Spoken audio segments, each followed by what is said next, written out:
नमो नमः सर्वेभ्यः। राम राम राम। सर्वेभ्यः स्वागतं व्याहरामि। I welcome you all to class number 25 of Learn to Chant Sri Shankara Digvijaya Sara. Like always, let us begin our class by offering our salutations to the Guru Parampara, our Gurus, Granthakartas, and Shankaracharya. The references that I am using for the English meaning are the following two.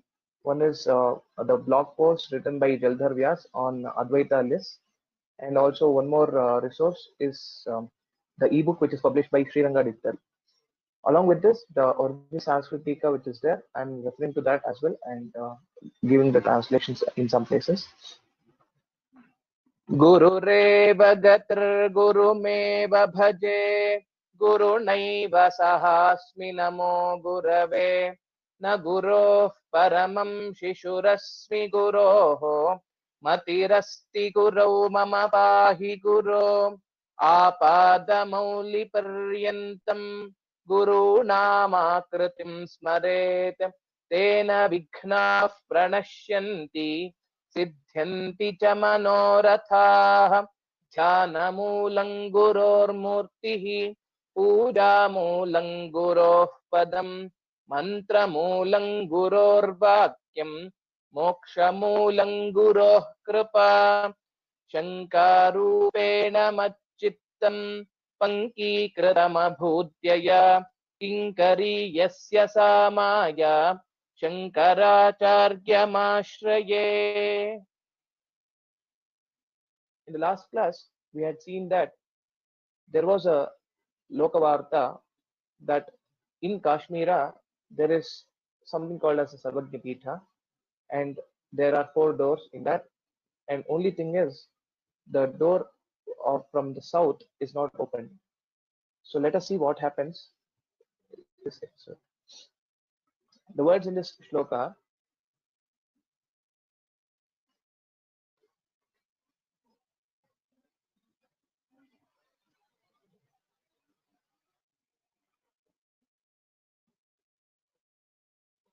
वार्ताम् उपश्रुत्य स दाक्षिणात्यः मानं तदीयं परिमातुम् इच्छन् काश्मीरदेशाय जगाम हृष्टः श्रीशङ्करः द्वारम् अपावरीतुम्. These are the words. Few sandhi points to note in this are: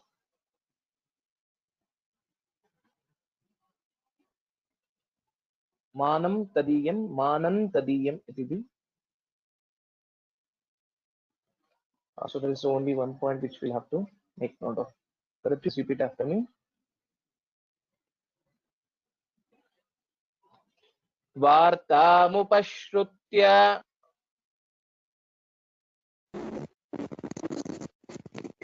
वार्तामुपश्रुत्य स दाक्षिणात्यः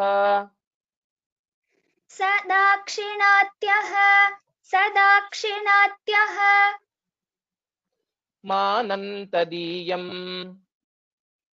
मानन्तदीयम् परिमातुमिच्छन्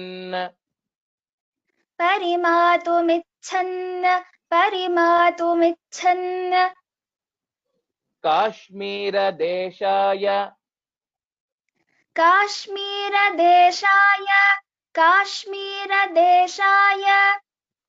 जगामहृष्टः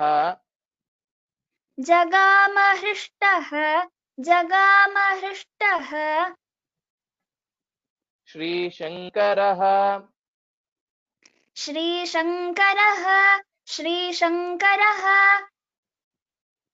द्वारमपावरीतुम्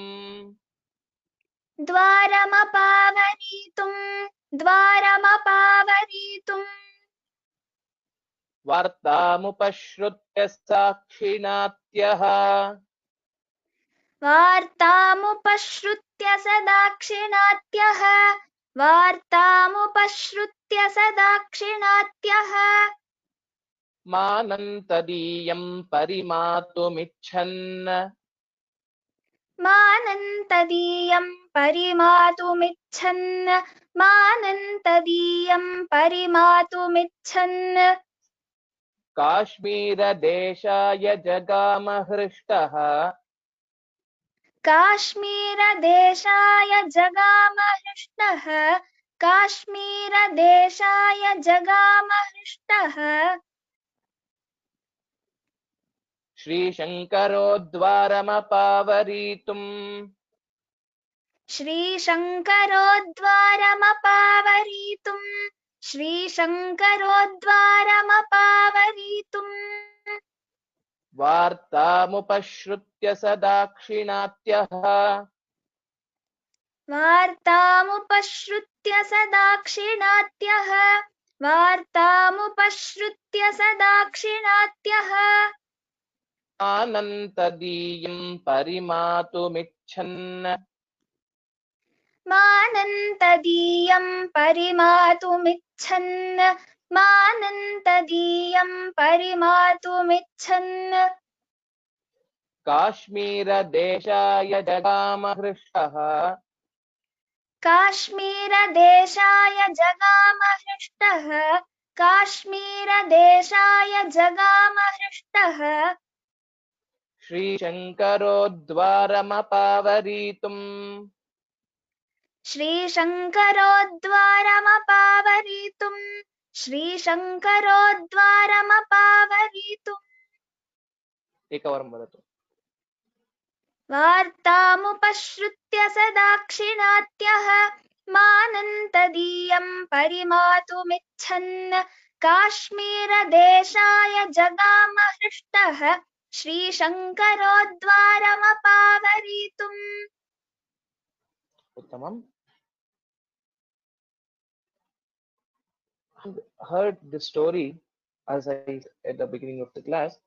Sri Shankara, who counted as a southerner or a Dakshinatya, desiring to establish its reputation, that is the direction of the south or of the scholars from the south, proceeded quickly to Kashmira with a view to open the door. Let us see what happens next.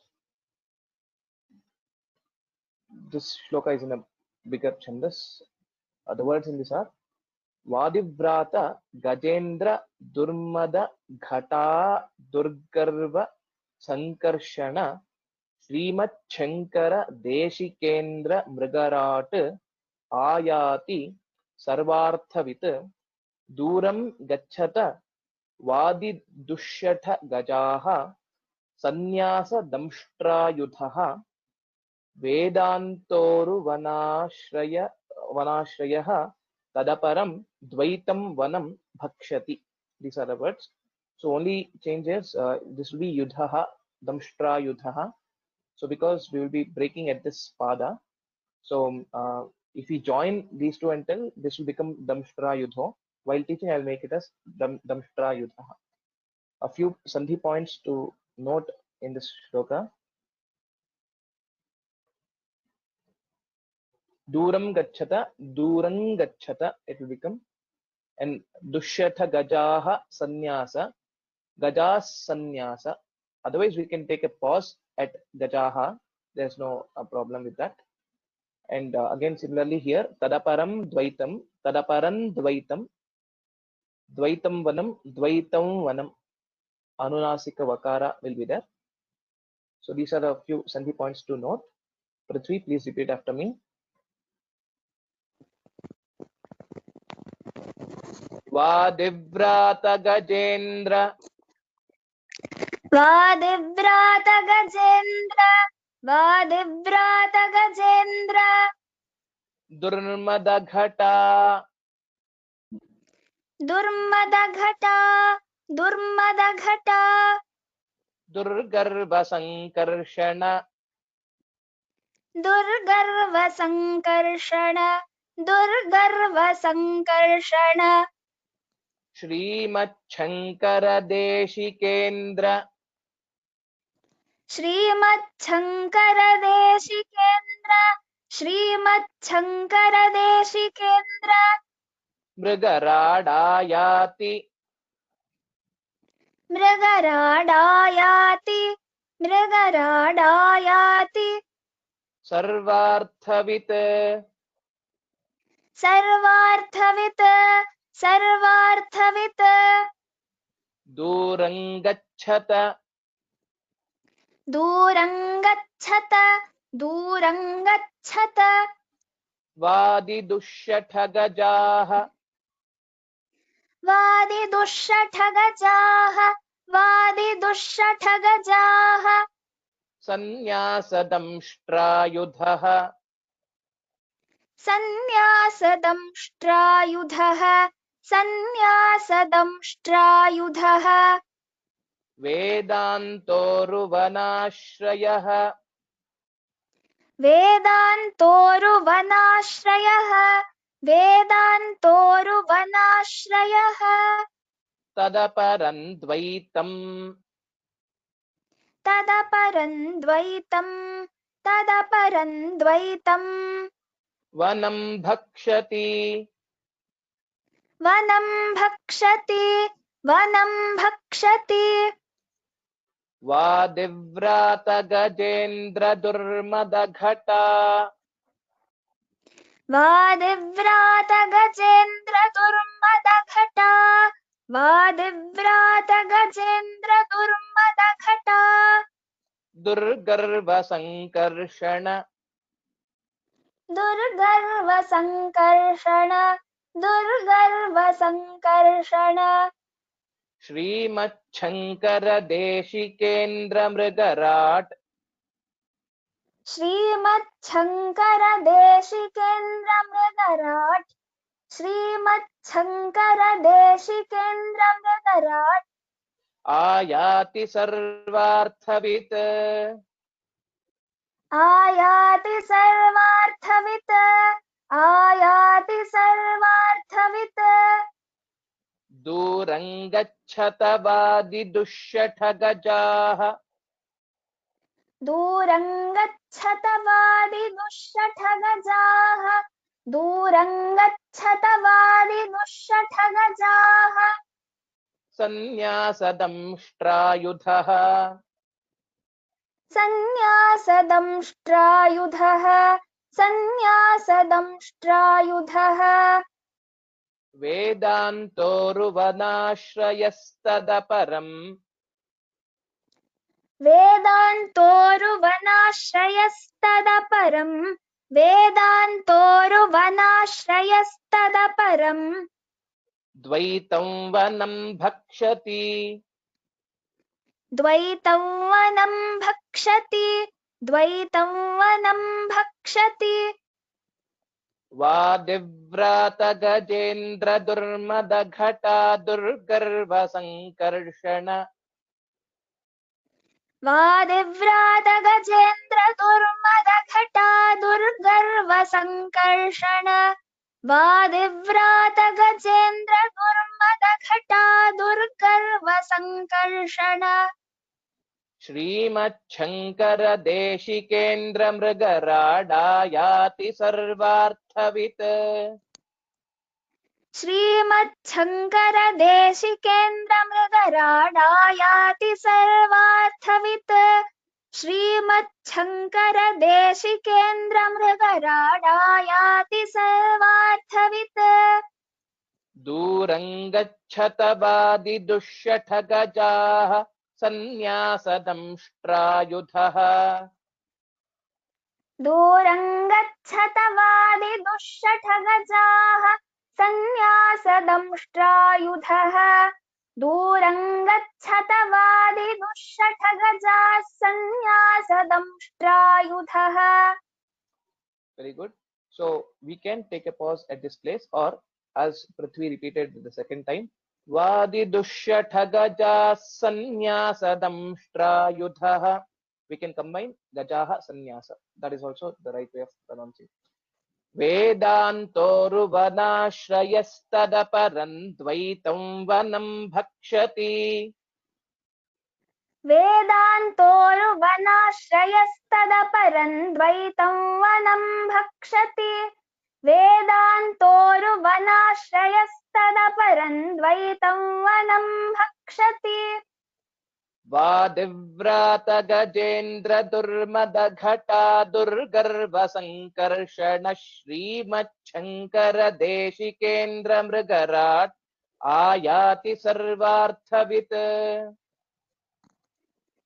वादिव्रात गजेन्द्र दुर्मद घटा दुर्गर्व संकर्षण श्रीमच्छंकर देशिकेन्द्र मृगराट आयाति सर्वार्थवित् वादिव्रात गजेन्द्र दुर्मद घटा दुर्गर्व संकर्षण श्रीमच्छंकर देशिकेन्द्र मृगराट आयाति सर्वार्थवित् Uttamam.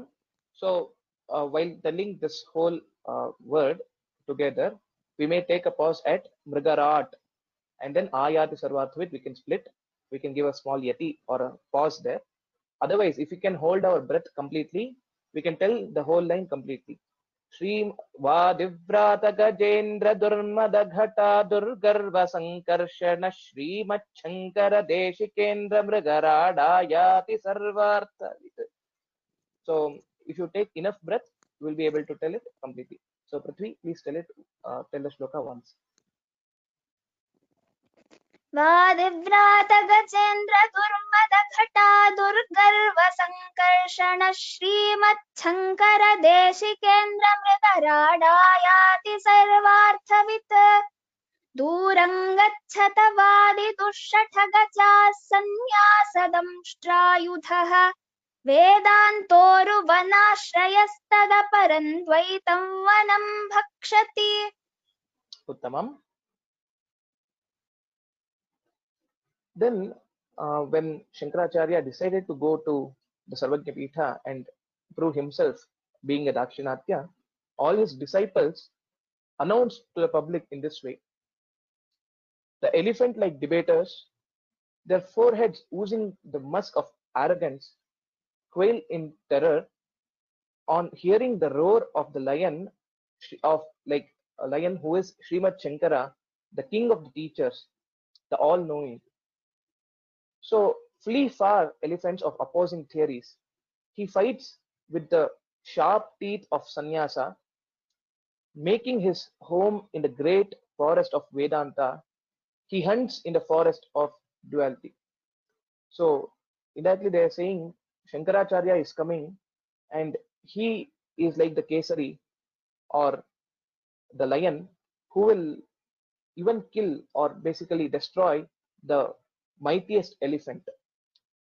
Here they are again comparing Shankaracharya and the other Vadina or other Vedanta Vadis to lion and elephant, and similarly to the forest of Dvaita. We'll go to the next shloka. The words in this are Samshravayan Adhvani Deshikendraha Shri Dakshinadvara Bhuvam Prapede Kavatam Udghatya Niveshtu Kamam Sasambhramam Vadiganaha Nyarautsit. These are the words in this shloka. Yagnesh, can you please repeat after me? Yes, Modi. Uttamam. Only one sandhi point to note in this, which is not already there, is Sasambhramam Vadigano. Sasambhramam Vadigano. That will be the only sandhi point to make note of. Samshravayannadhvani. संश्रावयन्नध्वनि संश्रावयन्नध्वनि देशिकेन्द्रः देशिकेन्द्रः देशिकेन्द्रः श्रीदक्षिणद्वारभुवम् श्रीदक्षिणद्वारभुवम् श्रीदक्षिणद्वारभुवम् प्रपेदे प्रपेदे प्रपेदे कवाटमुद्घाट्य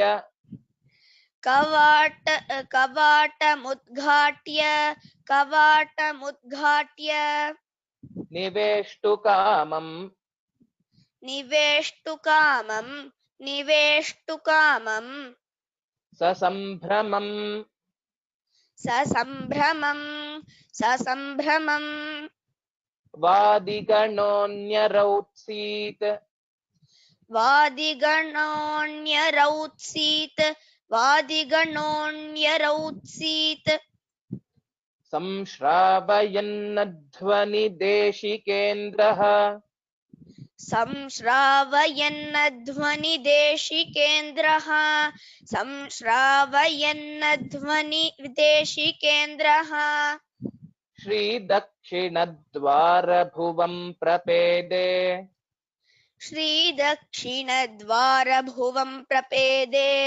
श्रीदक्षिणद्वारभुवं प्रपेदे कवाटमुद्घाट्य निवेष्टुकामम्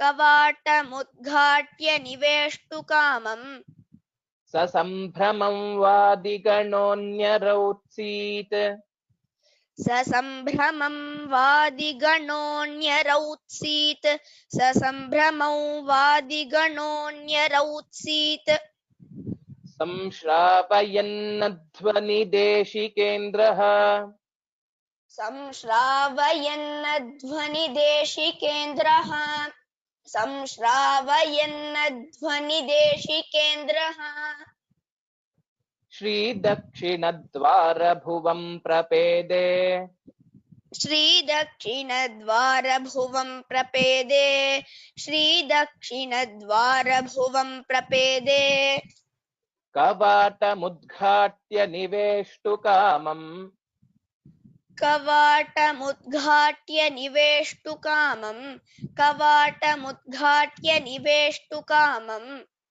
ससम्भ्रमं वादिगणोऽन्यरौत्सीत ससम्भ्रमं वादिगणोऽन्यरौत्सीत ससम्भ्रमं वादिगणोऽन्यरौत्सीत Please tell it once.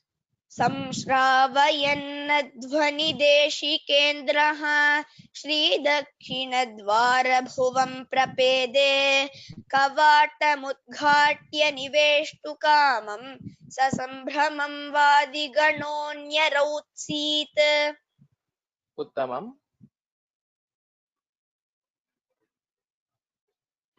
While hearing this noise, the king of the teachers went to open the southern door. Then a crowd of debaters obstructed him with the intent to prevent him from opening the door so hastily. So probably you can think of like there were a queue or a set of debaters who were already there, and looking at the speed in which Shankara came to open the door, they stopped him and wanted to have a debate with him to ensure that he is eligible or he can open the door.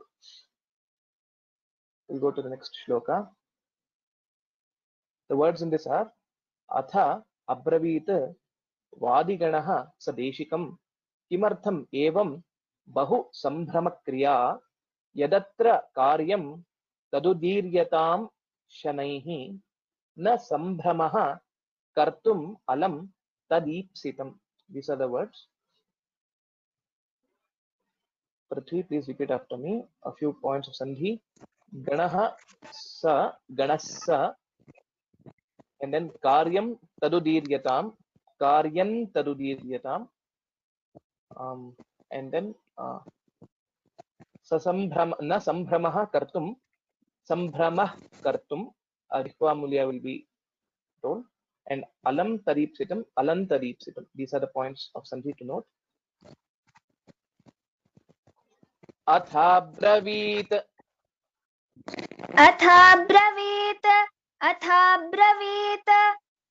Vadiganas Sadeshikam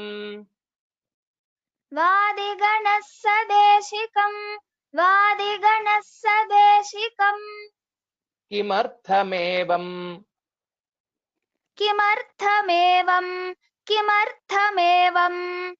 Bahu Sambhramakriya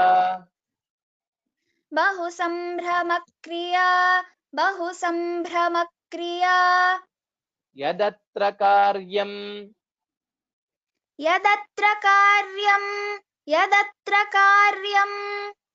तदुदीर्यतां शनैः तदुदीर्यतां शनैः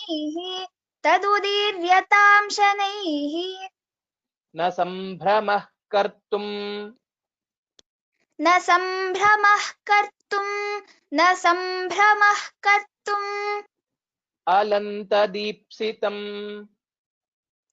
अलन्तदीप्सितम् अथाब्रवीद्वादिगणः सदेशिकम् अथाब्रवीद्वादिगणः सदेशिकम्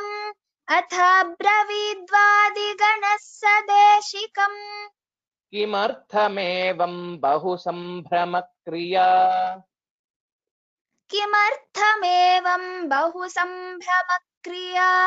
किमर्थमेवं बहुसम्भ्रमक्रिया यदत्र कार्यं तदुदीर्यतां शनैः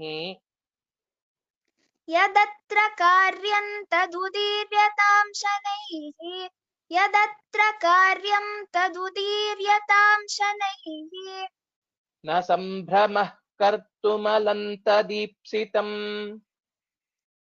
न सम्भ्रमः कर्तुमलन्तदीप्सितम्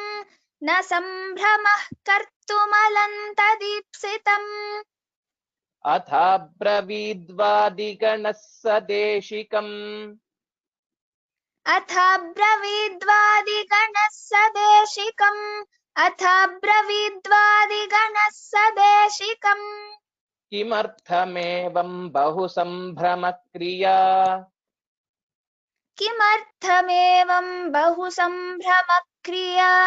किमर्थमेवं बहुसम्भ्रमक्रिया यदत्र कार्यं तदुदीर्यतां शनैः यदत्र कार्यं तदुदीर्यतां शनैः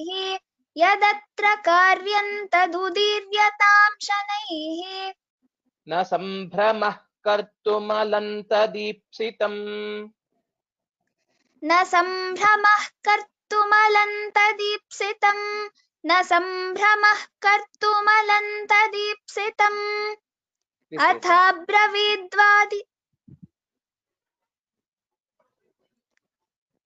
अथाब्रवीद्वादिगणः सदेशिकम् किमर्थमेवं बहुसम्भ्रमक्रिया यदत्र कार्यं तदुदीर्यतां शनैः न सम्भ्रमः कर्तुमलन्तदीप्सितम् उत्तमम्.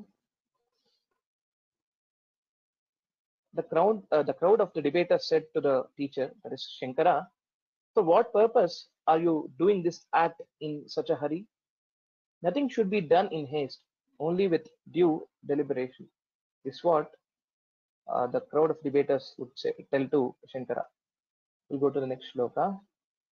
The words in this are Yaha Kashchit Etyetu Parikshitum Chet Vedakhilam Na aviditam naviditam mama anu itham bhavan bhakti samunnatichha datva pariksham braja devatalayam.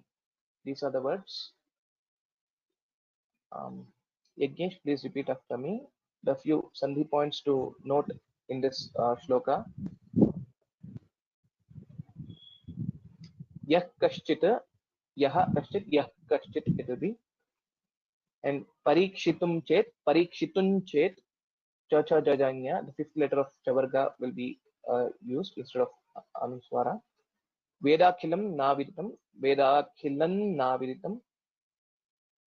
and then pariksham vraja. So anunasika vakara will have to be told. Yah kashchidetyetu यः कश्चिदेत्येतु parikshitun chet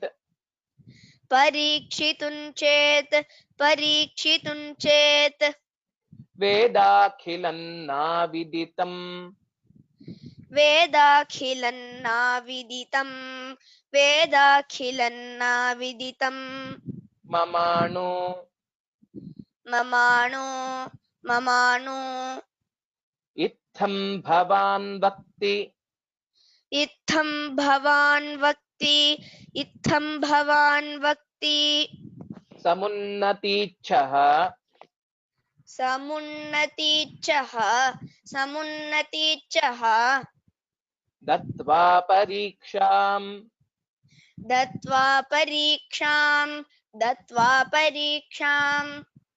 व्रजदेवतालयम्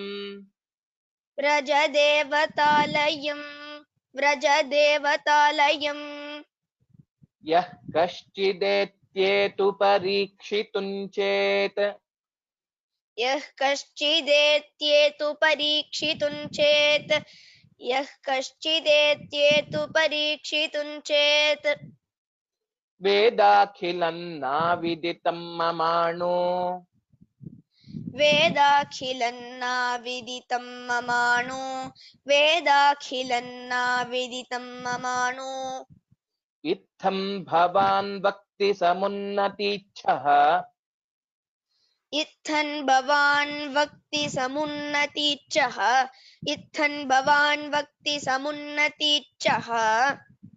So it is itham. Okay, we'll have to tell it completely. This anuswara will not change to anything because it will be like makara only. Itham bhavan bhakti samunnatichha.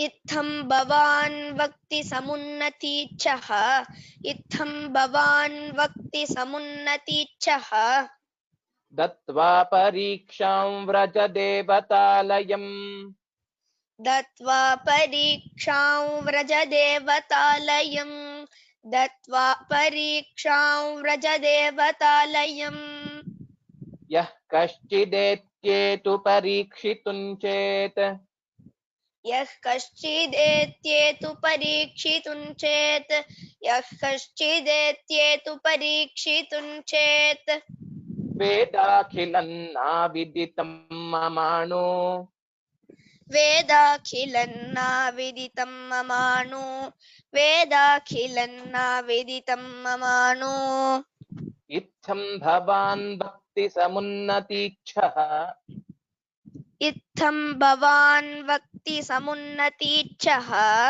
इत्थं भवान् वक्ति समुन्नतीच्छः दत्वा परीक्षां व्रजदेवतालयम् दत्वा परीक्षां व्रजदेवतालयम् दत्वा परीक्षां व्रजदेवतालयम् यः कश्चिदेत्येतु परीक्षितुं चेत् वेदाखिलन्नाविदितं ममाणु इत्थं भवान् वक्ति समुन्नतीच्छः दत्वा परीक्षां व्रजदेवतालयम्.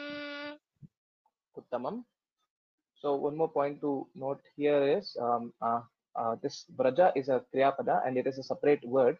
Vraja, and there is a space between Vraja and Devatalayam. So I will update it and then post it in the web page.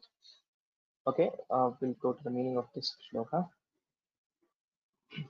So Shankara would say, sir, you say anyone may test me.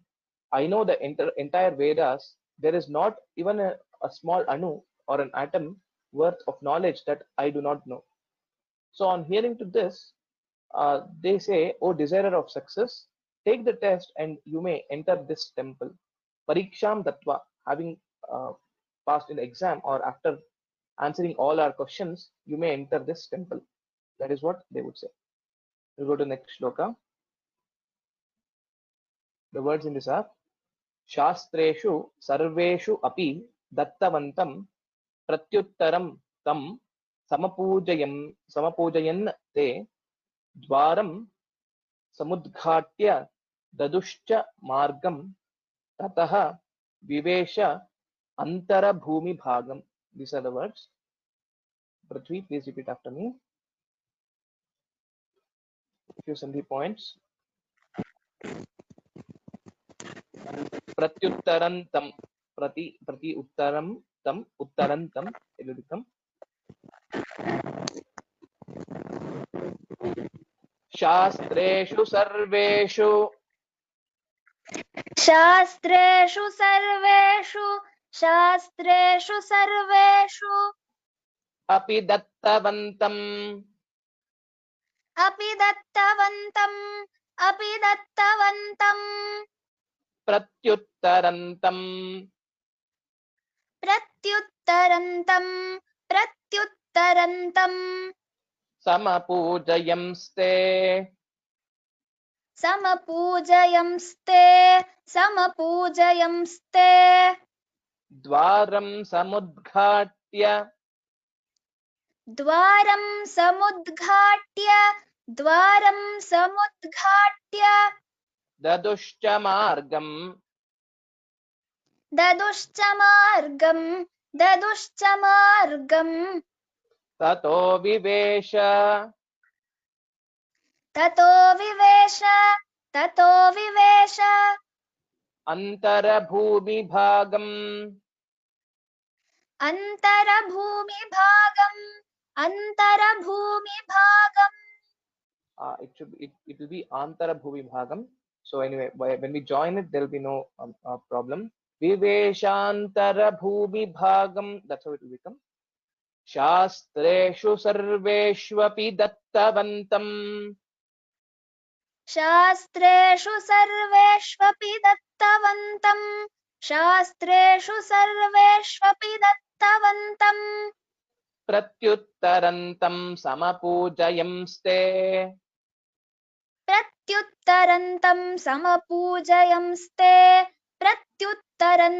समपूजयंस्ते द्वारं समुद्घाट्य ददुश्च मार्गम्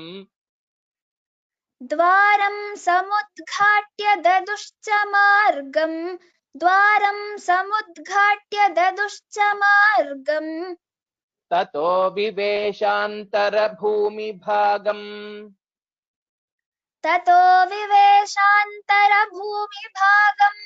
ततो विवेशान्तरभूमिभागम् शास्त्रेषु सर्वेष्वपि दत्तवन्तम् शास्त्रेषु सर्वेष्वपि दत्तवन्तम् प्रत्युत्तरन्तं समपूजयंस्ते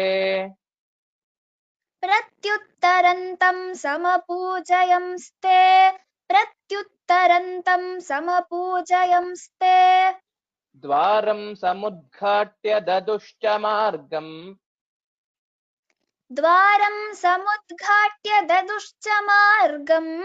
द्वारं समुद्घाट्य ददुश्च मार्गम् ततो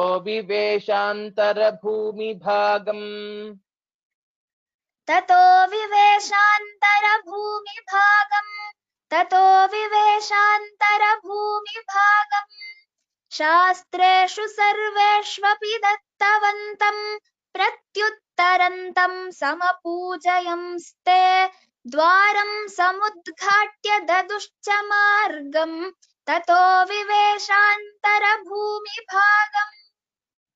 Uttamam. They worshipped and then opened the door for him who was able to give an answer to any question posed on the Shastras, making a path for him to enter the inner sanctum or the inner temple. So all the debaters asked the questions from various Shastras, Sarveshu api Shastreshu. So Shankaracharya was competent enough to give answer to all of them and proved himself that he knows everything. The next shloka. The words are Panau Sanandanam Sanandanam Asau Avalambya Vidya Bhadrasanam Tadavarodhumanaha Chachala Atrantare Vidhivadhuhu Vibudhagraganyam Acharya Shankaram Avochat Anangavacha. These are the words in this shloka. Only one point of sandhi to note, which is Bhadrasanam Tad Bhadrasanan Tad Tadavarodhum. Yagnesh, please repeat after me.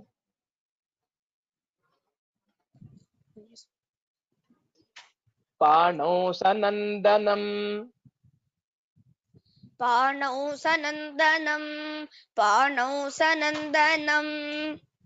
Asabhava. Okay, I will tell again the first half. Panau sanandanamasau. Panau sanandanamasau. Panau sanandanamasau. Avalambya vidya. Avalambya vidya. Avalambya vidya. Bhadrasanam tat. Bhadrasanam tat. Bhadrasanam tat. Avarodhumanashchachala. Avarodhumanashchachala. Avarodhumanashchachala.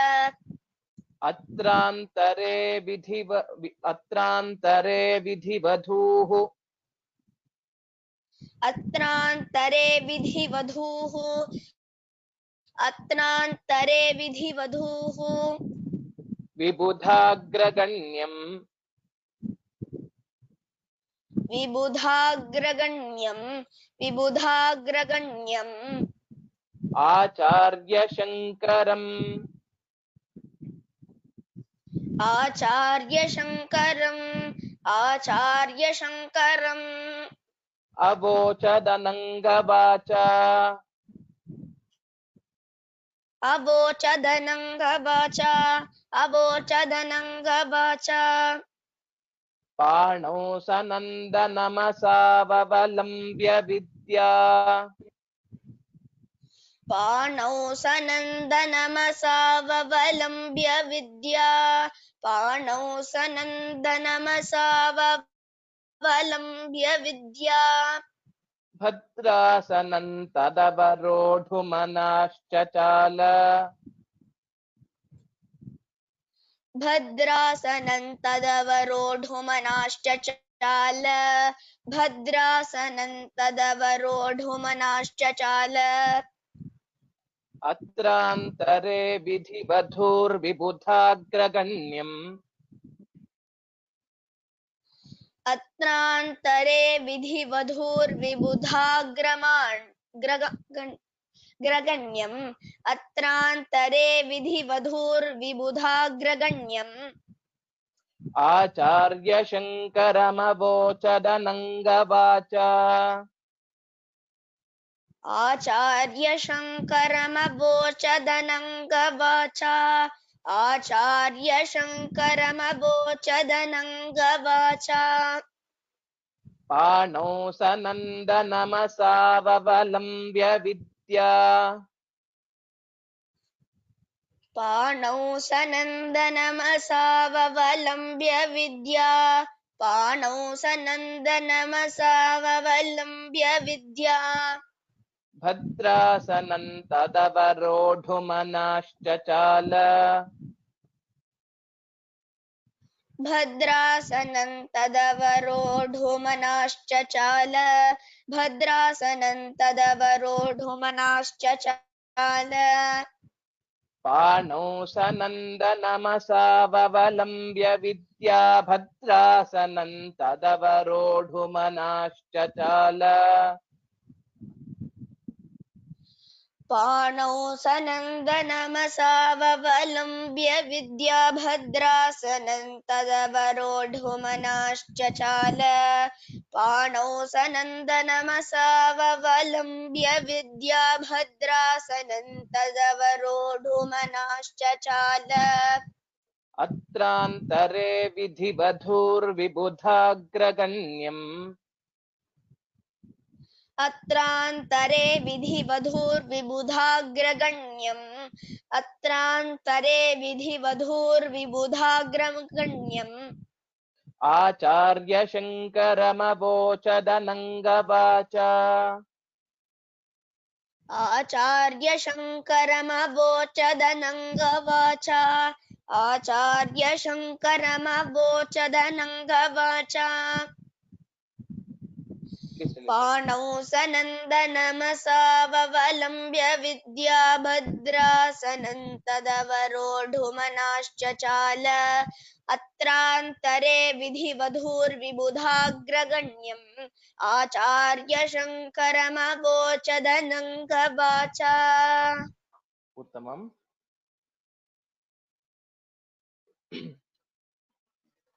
Taking Sanandana's hand, he went to occupy the throne of wisdom, Sarvagya. Just then, the consort of Vidhi, that is wife of Brahma, which is Saraswati, spoke to the foremost of the wise, the teacher, that is Shankara, in a disembodied voice or a Asharira Vani. We go to the next shloka. The words are Sarvagyata ekaiva bhavet na hetuhu पीठाधिरोहे परिशुद्धता च सा तेस्तिवा न इति विचार्यम् एतत् तिष्ठ क्षणं त्वं कुरु साहसं मा. These are the words. Prithvi, please repeat after me the few sandhi points in this shloka. Kshanam tvam tvam kuru sahasam. That's it. These 2 points we'll have to look. सर्वज्ञतैकैव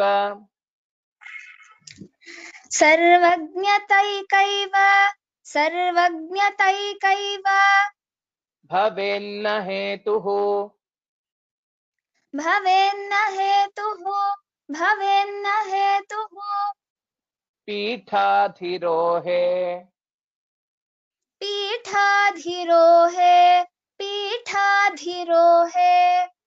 परिशुद्धता च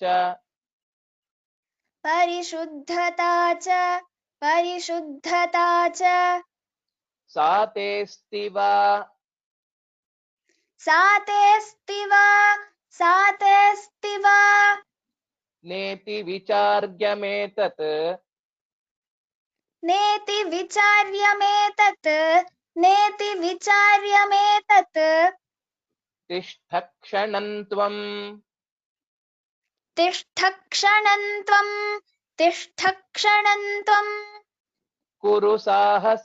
विचार्यमेतत्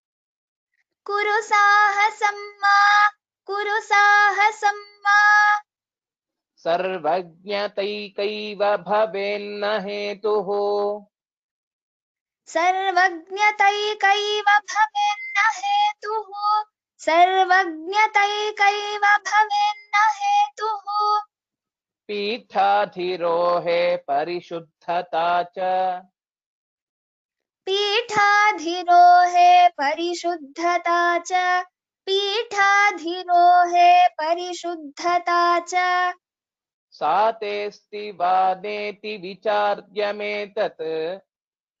च सा तेस्तिवा नेति विचार्यमेतत् तिष्ठ क्षणं त्वं कुरु साहसं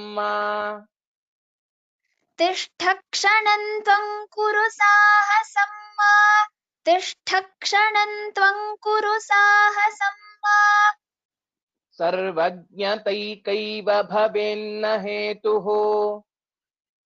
सर्वज्ञतैकैव भवेन्न हेतुः पीठाधिरोहे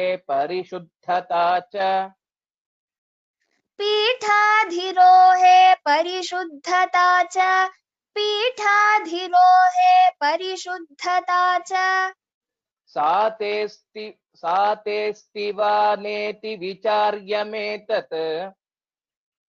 सा तेस्तिवा नेति विचार्यमेतत् तिष्ठ क्षणं त्वं कुरु साहसं मा. सर्वज्ञतैकैव भवेन्न हेतुः पीठाधिरोहे परिशुद्धता च सातेऽस्ति वानेति विचार्यमेतत् तिष्ठ क्षणं त्वं कुरु साहसं वा।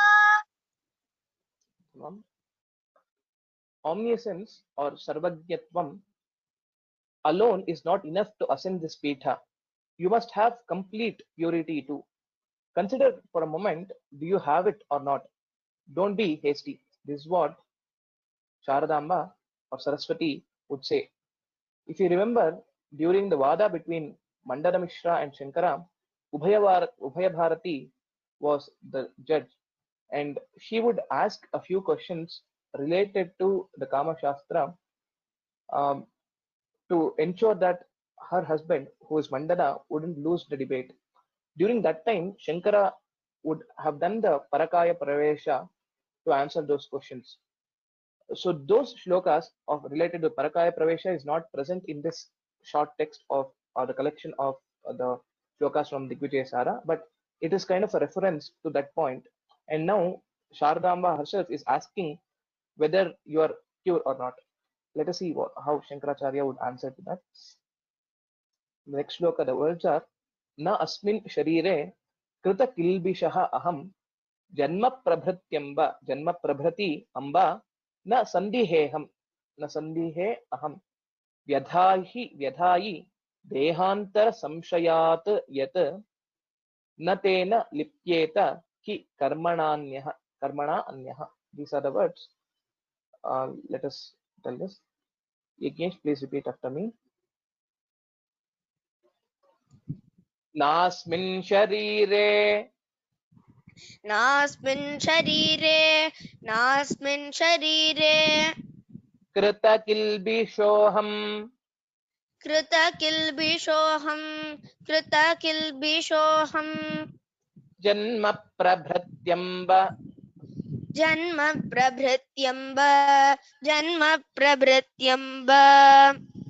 न संदिहेहम् न संदिहेहम् व्यधायि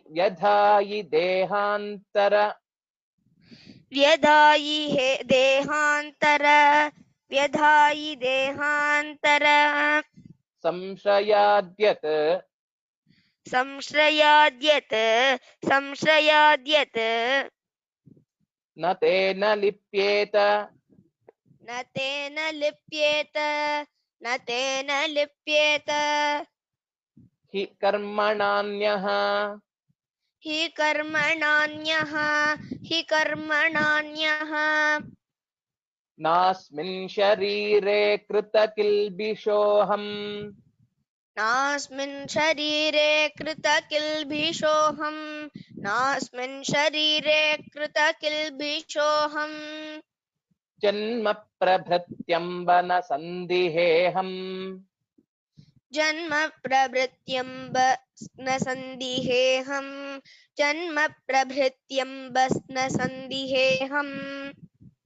व्यधायि देहांतर संशयाद्यत् व्यधायि देहांतर संश्रयाद्यत् न तेन लिप्येत हि कर्मणान्यः न तेन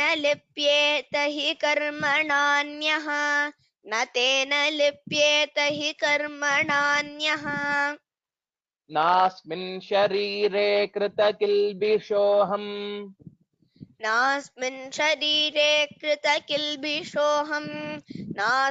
शरीरे कृतकिल्बिषोऽहम् जन्म प्रभृत्यम्ब न संदिहेहम् जन्म प्रभृत्यम्ब न संदिहेहम्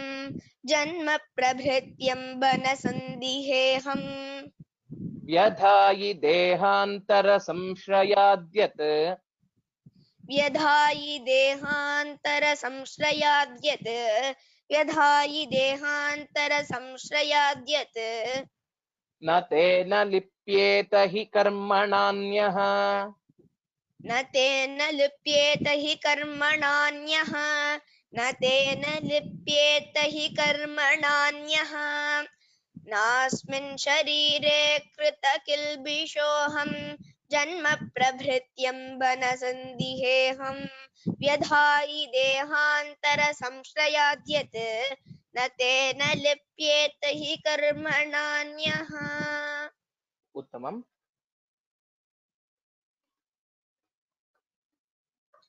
Shankara would reply to this, O mother, hey Amba, from birth this body has committed no sin, or in this body I haven't committed any sins.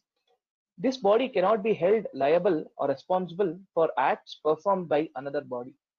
This is how Shankaracharya would answer to that question. I think we have time for one more shloka and we will learn this.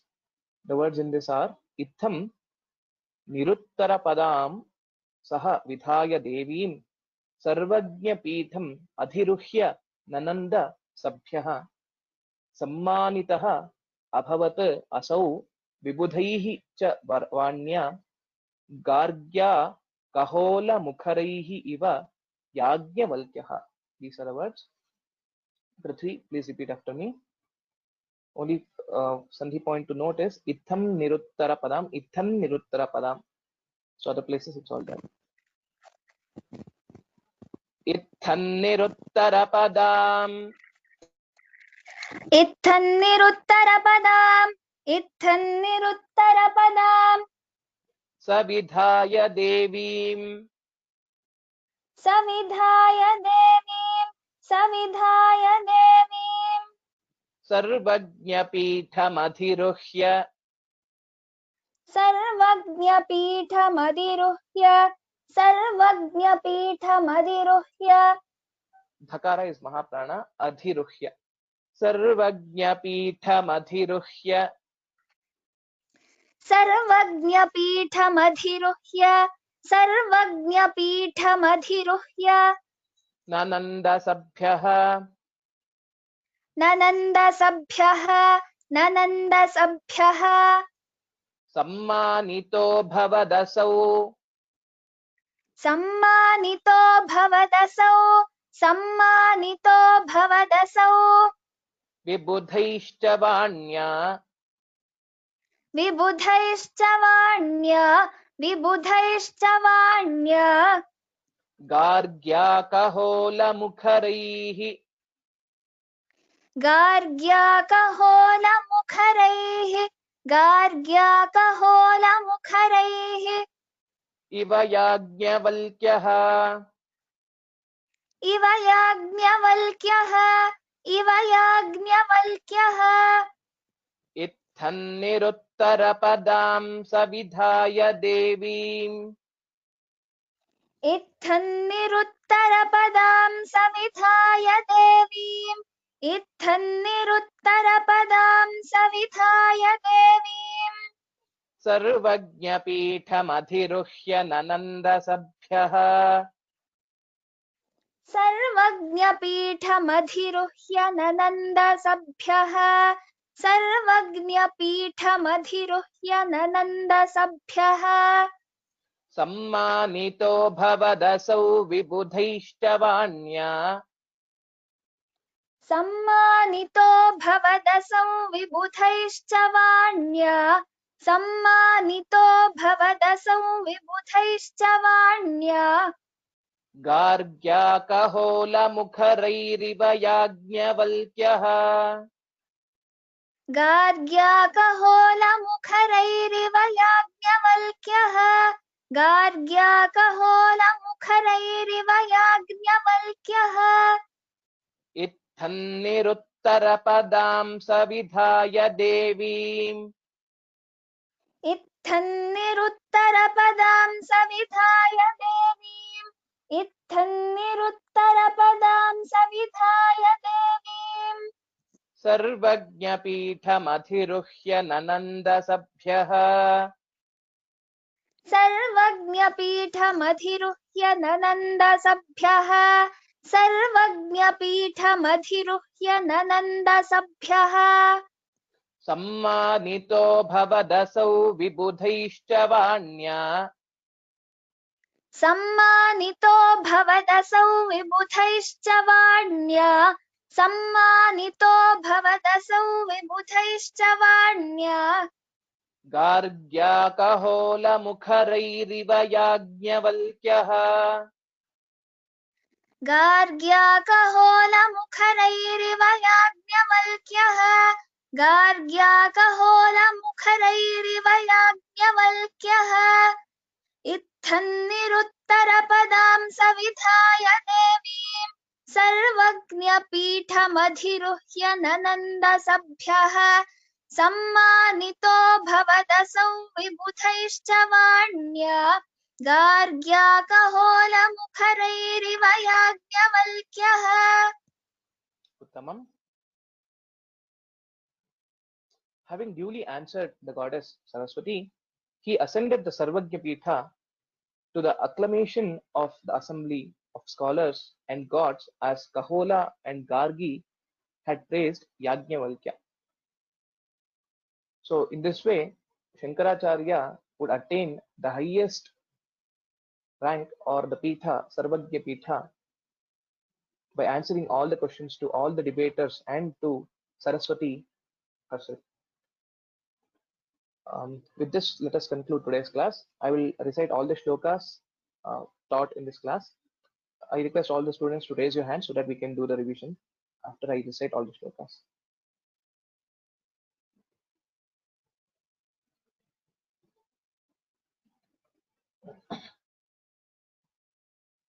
वार्तामुपश्रुत्य स दाक्षिणात्यः मानन्तदीयं परिमातुमिच्छन् काश्मीरदेशाय जगामहृष्टः श्रीशङ्करो द्वारमपावरीतुम् वादिव्रात गजेन्द्र दुर्मदघटा दुर्गर्वसङ्कर्षण श्रीमच्छङ्कर देशिकेन्द्र मृगराट् आयाति सर्वार्थवित् दूरं गच्छत वादिदुष्यठगजाः सन्न्यासदंष्ट्रायुधः वेदान्तोरुवनाश्रयस्तदपरं द्वैतं वनं भक्षति संश्रावयन्नध्वनिदेशिकेन्द्रः श्रीदक्षिणद्वारभुवं प्रपेदे कवाटमुद्घाट्य निवेष्टुकामम् ससम्भ्रमं वादिगणोऽन्यरौत्सीत् अथाब्रवीद्वादिगणः स देशिकम् किमर्थमेवं बहु सम्भ्रमक्रिया यदत्र कार्यं तदुदीर्यतां शनैः न सम्भ्रमः कर्तुमलन्तदीप्सितम् यः कश्चिदेत्येतु परीक्षितुं चेत् वेदाखिलन्नाविदितं ममाणु इत्थं भवान् भक्तिसमुन्नतीच्छः दत्त्वा परीक्षां व्रज देवतालयम् शास्त्रेषु सर्वेष्वपि दत्तवन्तं प्रत्युत्तरन्तं समपूजयंस्ते द्वारं समुद्घाट्य ददुश्च मार्गम् ततो विवेशान्तरभूमिभागम् पाणौ सनन्दनमसावलम्ब्य विद्याभद्रासनं तदवरोढुमनाश्चचाल अत्रान्तरे विधिवधूर्विबुधाग्रगण्यम् आचार्यशङ्करमवोचदनङ्गवाचा सर्वज्ञतैकैव भवेन्न हेतुः पीठाधिरोहे परिशुद्धता च सा तेऽस्ति वादेति विचार्यमेतत् तिष्ठ क्षणं त्वं कुरु साहसं मा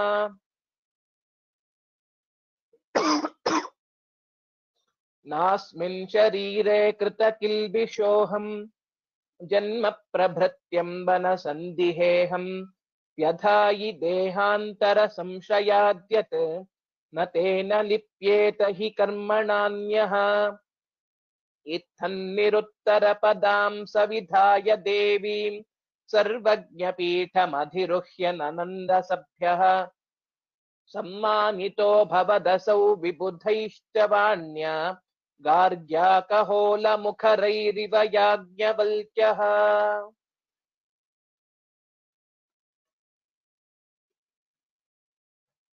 These are the shlokas we have learned. I call out the names now. Before that, I will make a couple of announcements.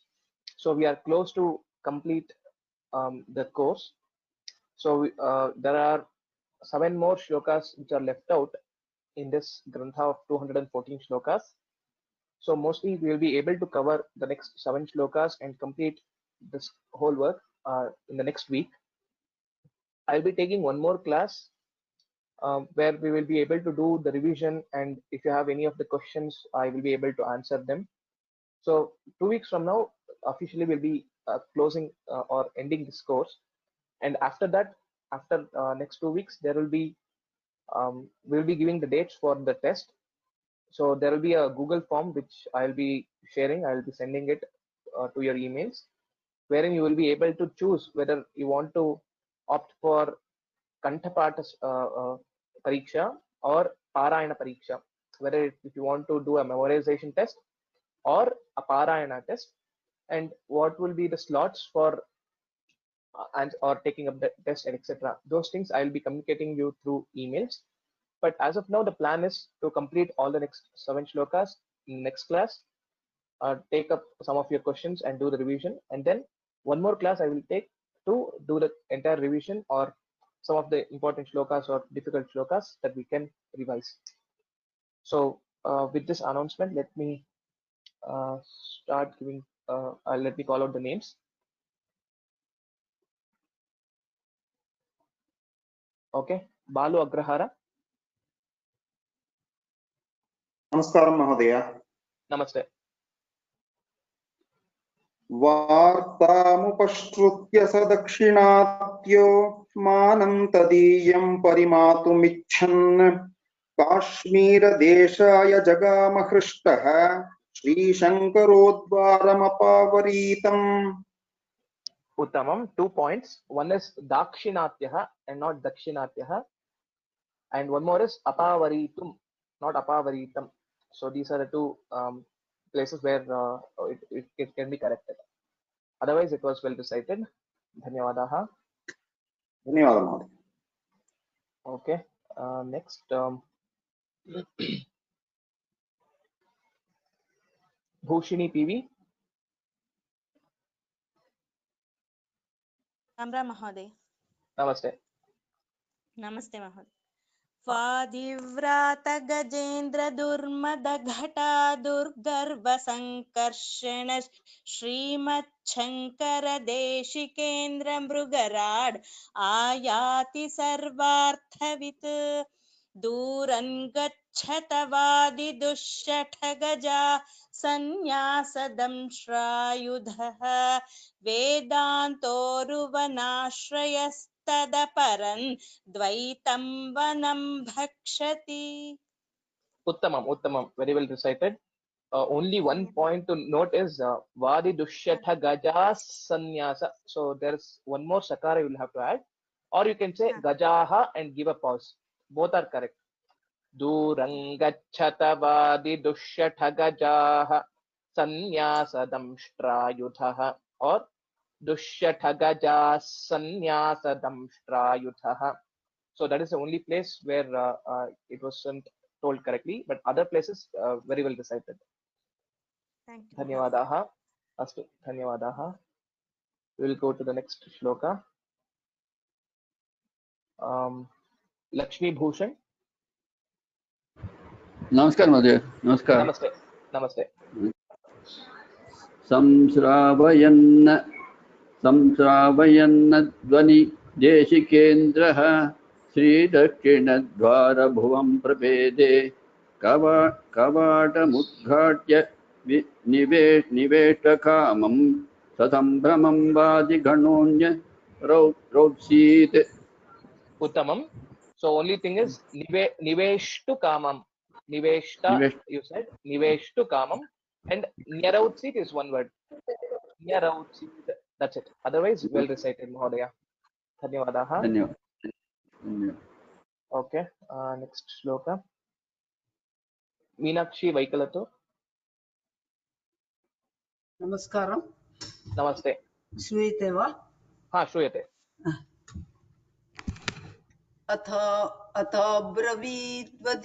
अथाब्रवीत्वादिगणः सदेशिकं किमर्थमेवं बहु सम्भ्रमक्रिया यतत्र कार्यं तदुदीर्यतां शनैः न सम्भ्रमः कर्तुमलं तदीप्सितम्। उत्तमम् उत्तमम्, very well recited. धन्यवादाः. धन्यवादाः. Okay, the next shloka, Mohana Valambe. नमस्कारः। यः कश्चित्तेत्युतु परीक्षितुं चेत् वेदा किल नाविदितुं ममानु इत्थं भवान् वक्ति समुन्नतीच्छः दत्वा परीक्षां व्रजदेवतालयम्। Uttamam. 2 points to note. Pariksham, re is dirgha, pariksham, and then here yah kaschit etyetu. This wording etyetu did not come correctly. So if you can repeat the first line, it will be helpful. यः कश्चित् यः कश्चिदेत्येतु परीक्षितुं चेत् परीक्षितुं चेत्. Yeah, parikshitum chet also you can tell. That is not, there's no harm in telling that. But when we are following the standard kind of practice in reciting these places, wherever there's a sandhi, throughout all the courses in Vyoma, we are sticking to one of the methods or traditions of reciting it. So parikshitun chet would be an apt one. But even if we say parikshitum, give a pause, a little bit pause, and then say chet, it's not wrong. It's not wrong. Okay. Mahoday, yes. Kripya, can you please repeat yah kaschidyetu again, Mahoday? Okay. Yes, I will tell again. You can listen. Yah kaschidetyetu. Okay, so what you are doing is kaschit, you're pause, stopping there, and then you're trying to tell etyetu. So you can tell it together. Kaschidetyetu, kaschidetyetu. Like, I mean, you can, while practicing, you can do that way initially to get it together. You can practice a few more times and then you will be able to get it right. Okay. Dhanyavadaha. Dhanyavadaha. Dhanyavadaha. Okay. The next shloka. Mohana Sundararajan. Mahodaya. Namaste. Namaste. Shastreshu sarveshvapi dattvantam प्रत्युत्तरन्तं समपूजयंस्ते द्वारं समुद्रघाट्य ददुष्यमार्गं ततो विवेशान्तरभूमिभागम्. Okay. Samudghatya. There's only one place where I heard it differently. Samudghatya. That is the one word. Samudghatya. Yes, that's right. Dhanyavad Mahodaya. Thank you so much. Thank you so much for the excellent teaching, Mahodaya. Thank you. We all are blessed to have you as our Guru. Dhanyavad. Thank you. Astu. Ram Ram Ram. Okay. Next, Chakradharinar Mahodaya. Namaskar Mahodaya. Namaste. पाणौ सनन्दनमसावलम्ब्य विद्या भद्रासनं तदवरोढुमनाश्चचाल अत्रान्तरे विधिवधोर्विबुधाग्रगण्यम् आचार्य शङ्करमवोचदनङ्गवाचा. Uttamam, Uttamam. Well recited. So only thing is Vidya Bhadrasanam is one word. It's a Samaspada, and hence we will not be able to pause after Vidya. Vidya Bhadrasanam tadavarodhumanashchachala. That's how we'll have to tell. That is only one point. Otherwise, well recited. Okay. Dhanyavadaha. Okay. Next shloka. Ananta Krishna Tes Mahodaya. सर्वज्ञते कैव भवेन्न हेतुः पीठाधिरोहे परिशुद्धता च साते स्तिवानेति विचार्यमेतत् तिष्ठ क्षणं त्वं कुरु साहसं मा. Uttamam, Uttamam. Well recited. So Tishtha, Mahaprana of Thakara is one thing which I couldn't hear properly. Tishtha Kshanam. Otherwise, well recited. तिष्ठ क्षणं त्वं कुरु साहसं मा. Uttamam, Uttamam. Well recited. धन्यवादः. Okay, the next shloka.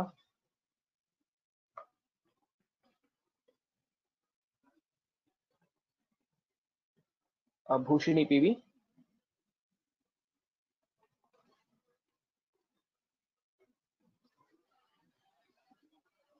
Bhushini PV, you are on mute. Can you unmute and speak? Okay. Lakshmi Bhushan. नमस्कार सर. नमस्कार महोदय. नास्मिन् शरीरे कृतकिल्बिषोऽहं जन्म प्रवृत्त्यम्ब न सन्दिहेहं व्यधायि देहान्तरसंसृजाद्यत् न तेन लिप्येत हि कर्मणान्यः. Uttamam. Okay. न Well तेन recited. लिप्येत हि कर्मणान्यः. Yes, that's right. Uttamam. Dhanyavadaha. Okay, the last shloka. Balu Agrahara.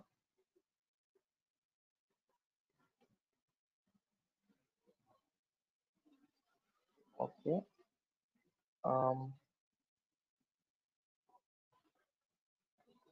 Charu. Hanuide. नमस्ते महोदय. Namaste.